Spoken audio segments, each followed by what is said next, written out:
Coba tebak, bagaimana pemerintah New Zealand mengukur kompetensi siswa-siswi di sekolah vokasinya? Ya, jadi jawabannya adalah dengan memberikan tugas proyek yang salah satu karyanya itu berupa rumah yang sangat bagus sekali, yang nilainya itu mencapai 185.000 dolar New Zealand atau sekitar 1,8 miliar rupiah. Wow!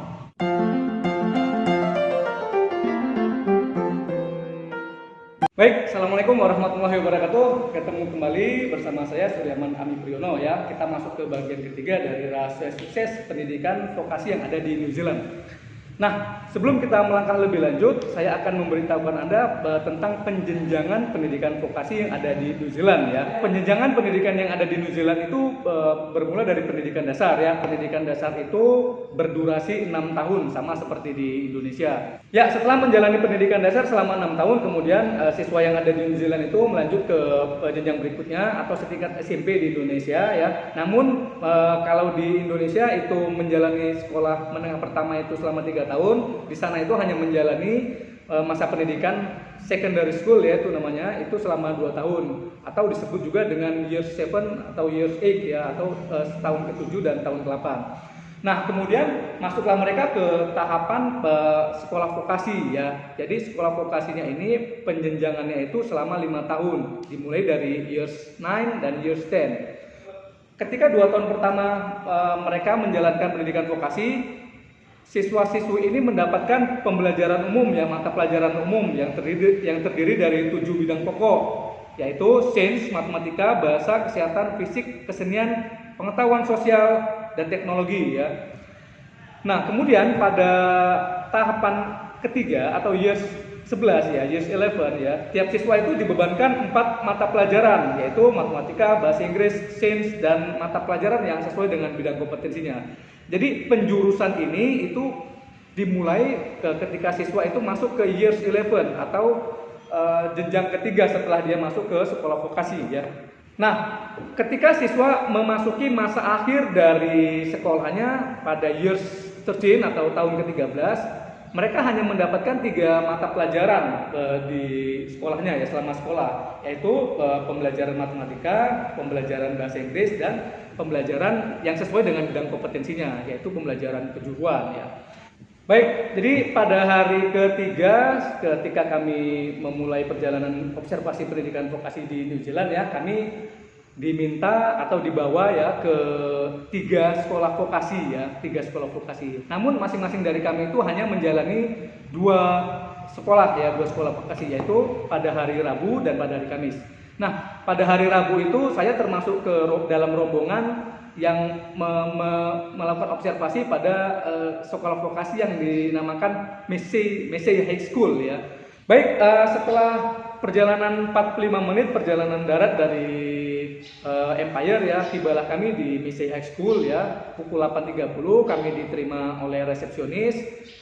Dari info resepsionis itu kami tahu bahwa jam pembelajaran di sana itu dimulai dari pukul 9 pagi ya, kemudian selesai pada pukul 15. Kemudian kami diterima oleh kepala sekolahnya ya, beliau bernama Nick Hackett ya. Jadi Bapak Nick Hackett ini memberikan kami observasi singkat tentang kondisi lingkungan pembelajaran yang ada di Massey High School ya. Jadi Massey High School ini termasuk sekolah public school atau sekolah negeri ya. Lingkungannya sangat tertata rapi ya, jarak antara gedung itu berjauhan, kemudian selasar yang dibuat antara satu gedung ke gedung yang lain itu rapi. Rombongan kami itu langsung tertarik pada satu konsep untuk mengukur kompetensi para siswa-siswi vokasi yang ada di sana ya, di mana pemerintah New Zealand itu membebankan mereka atas tugas proyek ya, tugas proyek. Nah, ada beberapa tugas proyek yang diberikan itu sesuai dengan penjenjangannya antara years 11, years 12, dan years 13 ya, antara tahun ke-11, siswa tahun ke-11, tahun ke-12, dan tahun ke-13. Yang menjadi pokok penasaran kami itu ketika kami menyaksikan satu karya dari siswa di bidang konstruksi ya, di mana waktu itu kami melihat dan menyaksikan langsung proses pembuatan rumah ya. Nah, jadi rumah ini, jadi proses pembangunan ini itu dimulai didesain ya, dirancang, kemudian dianalisis berapa besaran biayanya ya, kemudian dibuat, diproduksi, kemudian nanti setelah selesai itu diuji coba ya, kemudian dipasarkan itu oleh siswa-siswi tersendiri dengan bantuan dari pihak industri ya. Nah, Auckland sendiri itu memang memiliki permasalahan pada pemukiman ya, di mana Auckland ini merupakan kota terbesar di New Zealand, walaupun ibu kotanya itu Wellington ya. Harga rumah di sana tuh sangat mahal ya. Nah, rumah yang diproduksi oleh siswa Years 13 ini itu harganya 185.000 dolar New Zealand, atau kalau disetarakan ke rupiah itu ekuivalen dengan 1,8 miliar ya. Nah, saat kami melihat bagian interiornya itu, ya interiornya tuh gila ya, interior tuh bagus sekali ya.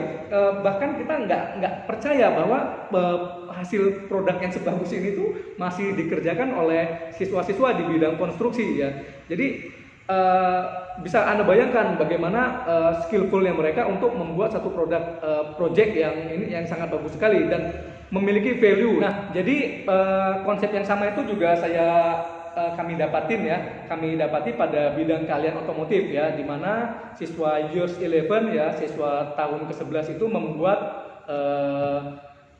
sepeda motor mini, kemudian siswa Years 12 itu membuat satu kendaraan single seater yang penampakannya itu lebih mirip ke go-kart ya. Jadi siswa tersebut diminta untuk mendesain, merancang, membuat analisis bahan produksinya, kemudian memproduksi, kemudian menguji coba daya tahannya, kemudian memasarkan produk tersebut ya. Nah, jadi dari keterangan beberapa orang guru yang ada di sana itu saya dapat bahwa untuk penugasan tugas proyek ini seluruhnya itu dibiayai oleh pemerintah ya, di mana nanti hasilnya itu boleh dipasarkan oleh siswa tersebut.